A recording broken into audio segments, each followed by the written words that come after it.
I want to talk a little bit more about migration. I'm going to focus this lecture on the major laws in the United States concerning migration. As I mentioned to you, my field of specialty really is labor economics. And one of the things to understand about labor is that the reason I fell in love with it is a wonderful blend of theory and statistics, but also institutions, things like the laws and customs. And the other thing is that it's so applicable in the real world. So, given that, what I want to focus on in this lecture are the major laws governing immigration in the United States. Prior to 1921, there really were no major laws governing immigration in the United States. People think that immigration at that time was, just totally open. It wasn't totally open, but it was pretty open. If you look at the period of the 1890s and the early 1900s, roughly 1 million people a year came to the United States. This was, in a nation that was about 50 million people. That meant we were increasing our population by about 2% every year just because of immigrants. But there still were a few laws, even before these major laws. One of the things was that, despite Emma Lazarus's poem on the Statue of Liberty that says, "Give me your tired, your homeless, those huddled masses yearning to be free," there still were restrictions on who might come. The United States said that if you were destitute, if you couldn't support yourself or you were ill, you couldn't come, but they also had certain political requirements. You couldn't be an anarchist or you couldn't be somebody that was a polygamist. So, what I did this morning, I thought it might be interesting. I actually dug out my grandmother's application to become a citizen. She filed this about 20 years after she came to this country in the first decade of the previous century. But if you notice here, it says that my grandmother, Rose Holtz, was somebody who was, neither an anarchist nor a polygamist nor a believer in the practice of polygamy. I think that was pretty good. That means I only had one grandfather. But, on that side of the family. So really there were limited laws covering immigration. Another law, believe it or not, the railroads out west were built by a lot of Chinese immigrants. And the United States passed a law in 1882 called the Chinese Exclusion Act that said it said people that came from China could not become citizens. So in the eastern part of the United States, the railroads were built by Irish immigrants, but they could stay and apply for citizenship. But in the West, those Chinese immigrants that came to build the railroads, they were not eligible to become citizens. So just a couple of interesting limitations in America's legal structure. The key point is we did not have totally open immigration, allowing anyone in, prior to these laws. But these laws that I want to go over with you today, these really shaped immigration in the United States. What I just told you a minute ago was that about 1 million people a year came to the United States every year. There was, if you will, a move towards nationalism in the 1920s. People, I think, were reacting to World War I. And what we did is we passed two acts in 1921 and 24, the Quota and Immigration Acts. These acts did something very important. Number one, they limited the number of immigrants. Prior to that time, there was no limit. They limited it to 150,000 a year. So we went from allowing anyone in and about 1 million people a year down to limiting it to 150,000. The other thing is we put quotas on on the number of people we'd accept from different nations up to that 150,000.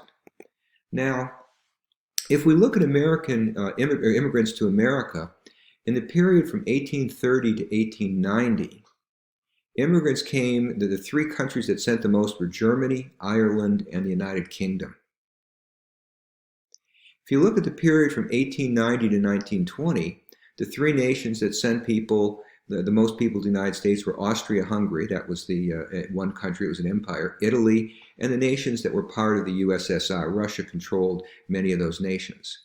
So, prior to 1890, immigration to the United States came from Western and Northern Europe. After that, It came from Eastern and Southern Europe. The Quota and Immigration Act, notice this, passed in the 20s, said the quotas would be set based on the immigrant population in the United States in 1890. Acts passed in the 1920s said quotas would be set based on the immigrant population in the year 1890. What did that mean? We weren't looking at where people had come from recently, Southern and Eastern Europe, but the quotas would be based on who was coming 30 years earlier. In other words, what we were saying as a nation was we wanted people from Northern and Western Europe. Now, seeing as my family came from Eastern Europe, I'm not advocating this, but what I'm telling you is we made a decision to cut down the number of immigrants and restrict where they were coming from. So only 150,000 people a year. Now, when we look at this, the next major program was something called the Bracero program. In English, we refer to people that are working on a farm as a farm hand. In Spanish, the term is a bracero. It comes from the root brazos, which means arm. They hire, in Spanish, the term is you hire field arms. In English, we hire field hands. So bracero meant we were hiring farm workers from Mexico. 1942, World War II. Major shortage of labor in the United States. So what we did is we allowed people to come to the United States temporarily. And each year, somewhere between 50 and 200,000, Congress would set the limit, people from Mexico would sign up to come and work in the United States temporarily. Now, one of the things, if you look at the 40s and 50s and 60s, we didn't have records on computers. It's pretty, as you all know, it's pretty easy to get a fake ID. People might come and they might work for 3 months or 6 months and say, hey, I don't want to go back to Mexico, and they would just, leave the place of employment, take a bus, walk somewhere, and just, try and settle into the United States, even though they didn't have permission to be here. They were what I choose to call undocumented. They had no legal papers, and we'll see the importance of that later on. Now, everything changes in 1965. What we do is number one, we remove the quotas, and now we allow about 1 million people a year to come. So what we're saying is instead of 150,000, we raise the number to 1 million. Congress can change this number from year to year. It was a little bit lower when the act was first passed. It's a little bit lower today, but if you go back about 5 years ago, about 1 million people a year were allowed to legally migrate into the United States. So we increased the numbers. Second, we made the single most important criterion for coming to the United States was family reunification. So if you had family in the United States, somebody was allowed to come and join them. Roughly 2/3 of the people that come to the United States legally come for reasons of family reunification. About 15% come because they possess job skills that are needed. In recent years, that number's actually been a little bit lower. Some of the international students in the class might know that there's a program, called the H-1B program. And H-1B, Congress sets a quota each year. It was in the past about 250,000, and lately it's been about 80,000. So you can file applications. There were 5 trucks like this filled with applications on the first day. So there's a lot more people that want to try and get in on this program than are allowed. We also do allow people in for refugee status, people trying to come in, asylees. Somebody seeking asylum is called an asylee. And that's somebody who's already in the country and says, hey, I have a fear of persecution back home, I want to stay. A refugee is somebody who's in another country and says, I want to come to the United States because I have a fear of persecution. That number used to vary between 50 and 100,000 each year. Lately, it's been about 20,000. The United States has really reduced the number of refugees.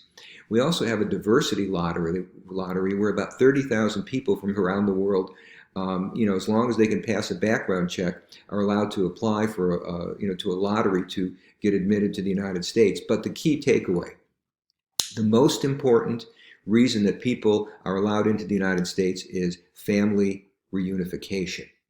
Okay, so another key act was what we call IRCA, the Immigration Control Act in 1986. And this act wound up saying, Immigration Reform and Control Act, that it gave amnesty to undocumented workers. Okay. Has the United States ever had an amnesty program for people that were in the country without the proper papers? The answer is yes, we did it one time in 1986. The rules were you had to have been in the country since 1982, so those braceros who walked away from their employer about 20, 30 years before had been in the country. If you had no felony conviction, you could apply and would be granted permission to stay in the United States. About 2 million Mexicans were granted amnesty under this program. This has not been repeated. But if people talk about the idea of granting amnesty, has it ever been done? Well, for your information, it has. It also made it illegally for employers, oh, this is an important word, to knowingly hire undocumented workers. So an employer will check an individual's papers, and they must check their papers to make sure that they have the proper papers to be in this country.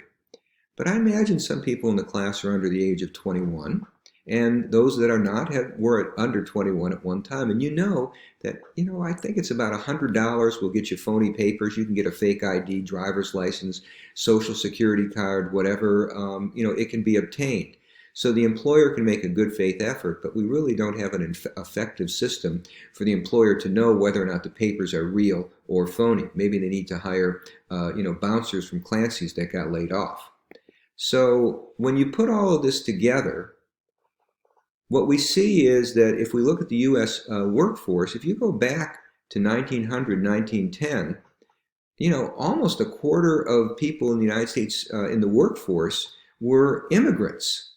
And once we passed the law in 1920, it declined to about 5% of the workforce. So when I was a college student your age, there really weren't that many immigrants. Today, if you look at the American workforce, about 1 in 6 are people that have come from another country. If you actually look at those, since people come to work generally, if you look at the share of the population, about 13, 14% of the American population is immigrants, both documented and undocumented. Somebody could easily have come and become a citizen. You'll also notice after the Bracero program, the share of the workforce that's Mexican has increased. So today it's about 6% or so. 1 out of every 16 American workers can make the statement, I was born in Mexico. So when you see the changes that we've done in terms of family reunification, when you see that things have changed, as I said before, people in Europe, especially in Western Europe, might have a good life. They might not want to come to the United States. The continent now that sends the most people to the United States is Asia. And second is North America, which does include Mexico. So Asians, people from India and China, have actually, the people from Asia is greater than the people from North America. But here's something that you might find a little bit surprising. Coming in third is Africa. We get more immigrants from Africa nowadays than we do from Europe, so things have changed. Okay, so with this as the background, in the next video, what I'm going to be doing is talking about some of the economic impact of immigration.